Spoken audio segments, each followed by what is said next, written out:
பாருங்க தான் தந்தி பக்கம் முத பக்கத்திலேயே டீ கடை முதல் அனைவருக்கும் பொருந்தும். கிராம பகுதியில் தொழில் செய்வதற்கு லைசன்ஸ் கட்டாயம். டீ கடை இனிமேல் டீ கடை வச்சா கூட லைசன்ஸ் வாங்கணும். அதுக்கு எவ்வளவு லஞ்சம் கொடுக்கணும்? எத்தனை பேருக்கு போய் பாக்குறது? பத்திரிகை வந்துட்டு பாருங்க. நாங்க சொன்னா பொய்யும்பாங்க. வேணுமனே அதுக்கு ஒரு மந்திரி இருக்காங்க, சில மந்திரிக எடப்பாடி பழனிசாமி வேணுமனே பொய்யா பேசுறாருப்பாங்க.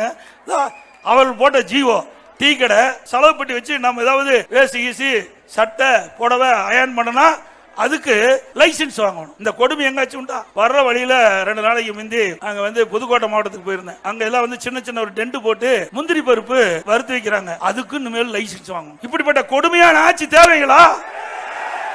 ஏங்க ஏழை மக்கள் எப்படி பிழைக்கிறது பாருங்க. இதுல என்னென்ன கொடுத்திருக்கானு. தையல் கடை இருக்குது பாத்தீங்களா? நம்முடைய சகோதரியே தையல் கடை வச்சிருப்பாங்க, தையல் மிஷின். அதுக்கும் இனிமே லைசன்ஸ் வாங்கி ஆகணும். பெட்டி கடை, சின்ன சின்ன பெட்டி கடை ரோட்டோரம் வச்சிருப்பாங்க கிராமத்துல பாத்தீங்கன்னா, பெட்டி கடை அதுக்கு லைசன்ஸ் வாங்கணும். அவன் கடையே மொத்தம் ஒரு 3000-4000 தான் போரும் ஜாமானம்.